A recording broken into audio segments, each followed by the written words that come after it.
औसत। क्या इंग्लिश में क्या बोलते हैं? एवरेज। तो पाठ की प्रमुख बातें, जो प्रमुख बातें मतलब होता है कि कितना इसका सूत्र है, कितना फॉर्मूला है, हम ध्यान दें कैसे किस तरह से बनेगा कौन सा में। तो चलो पहला में दिया हुआ है औसत बराबर दी गई राशियों का कुल योग बटे राशियों की संख्या। क्वेश्चन में दिया हुआ रहेगा यदि x1 x2 x3 dot dot dot xn राशियों हो तो औसत बराबर क्या होगा।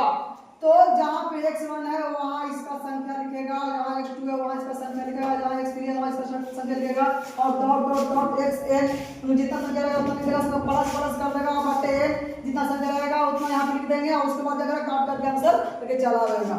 दूसरा में है प्राकृतिक संख्याओं का औसत। फर्स्ट में लगातार n प्राकृतिक संख्याओं का औसत बराबर फॉर्मूला होता है n प्लस 1 बटे 2।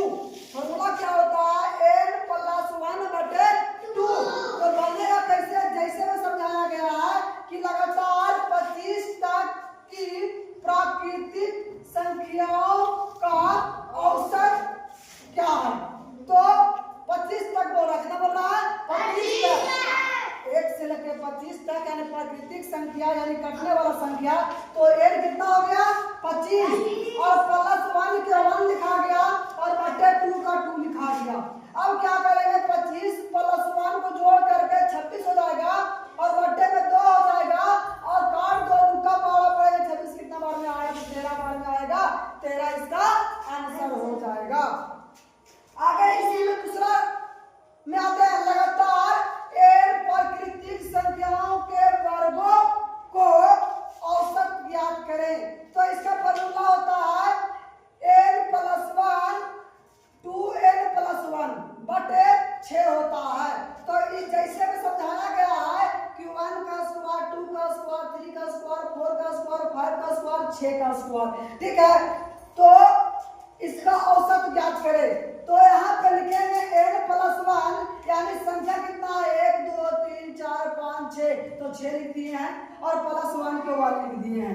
फिर उसके बाद 2 के 2 लिखेंगे हैं और ये n को अलग करेंगे तो गुना का चिन्ह आएगा और n कितना है? 6 है और प्लस 1 के 1 हो गया। क्या करेंगे? 6 और प्लस 1 कितना? 7 हो गया और ये पोस्ट को हटाएंगे तो गुना का चिन्ह आएगा, ठीक है। और उसके बाद 6 गुना 12 और 12 जोड़ देंगे, 12 13, तो 13 हो गया और बटे में 6 हो गया। अब क्या करेंगे? इसको इससे गुना करना है। 13 से 91 लिख दिए और बटे में 6 तो बटे में 6 लिख दिए। नहीं कटेगा तो छोड़ दिए ऐसे ही।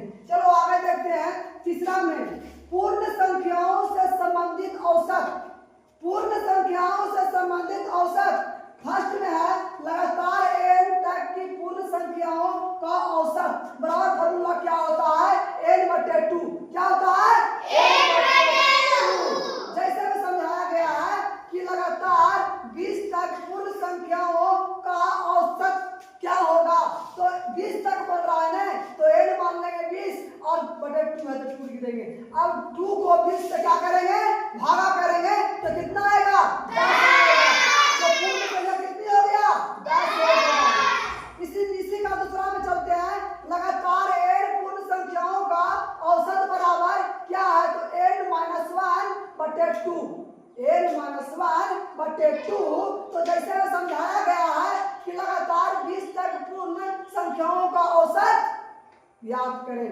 तो n बराबर 20 है और माइनस 1 है और बटे 2 है, तो 20 में से 1 गया 19 और बटे 2 का 2 और इसको इससे भागा देंगे तो 9.5 हो जाएगा, ठीक है। 5 हो जाएगा तो कितना जाएगा? 9.5। तो आगे देख सिखाते हैं चौथा में n सम संख्याओं से संबंधित औसत। तो फर्स्ट में कह रहा है लगातार n सम संख्याओं का औसत बराबर फॉर्मूला होता है n प्लस 1। सम संख्या में क्या होता है? जो 2 से भाग देने पर पूरी कट जाए उसे सम संख्या कहते हैं। तो जैसे समझाया गया है लगातार 2 4 6 8 ये सम संख्या है।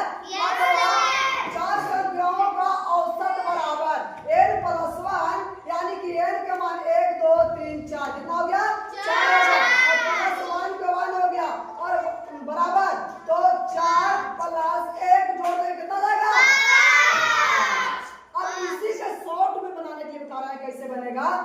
कितना है?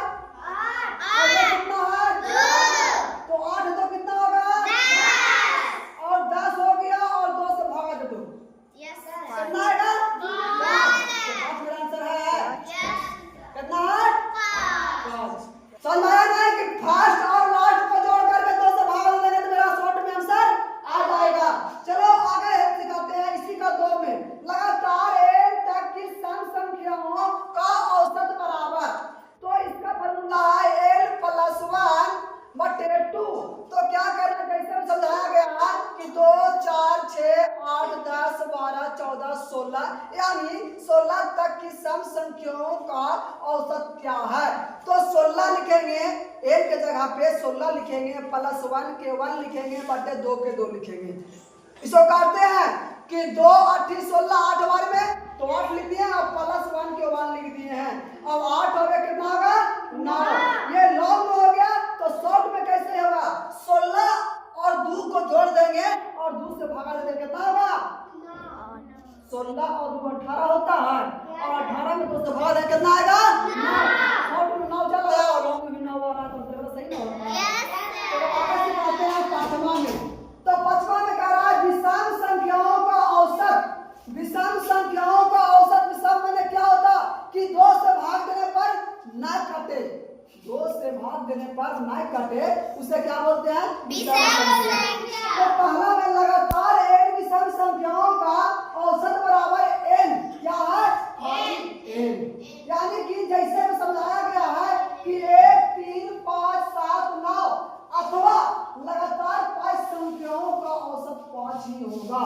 जितना मेरा संख्या है 1 2 3 4 5 तो 5 हो जाएगा। फिर तो ऐसा ही करना है कि 9 और 1 जोड़ दो तो 10 होगा और 10 में 2 से भागा दे दो तो 5 आएगा, तो 5 मेरा आंसर हो रहा। नहीं तो ऐसा भी करो 3 1 4 और 4 और 5 9 और 9 9 18 18 और 7 25 और संख्या कितना 1 2 3 4 5 25 को 5 से भागा दो 25 5 में आंसर दे रहा है। Yes sir.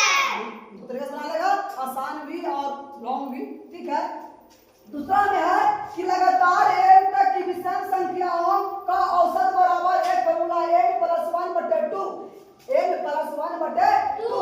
तो जैसे में समझाया गया है कि 1 3 5 7 9 11 यानी 11 तक की विषम संख्या जो 2 से भाग देने में करते संख्याओं का औसत। तो क्या करेंगे, एक जगह कितना है 11 और +1 और बटे 2 हो गया तो 11 और कितना होगा 12 हो जाएगा और 12 को 2 से भाग दे तो 6 12 हो जाएगा।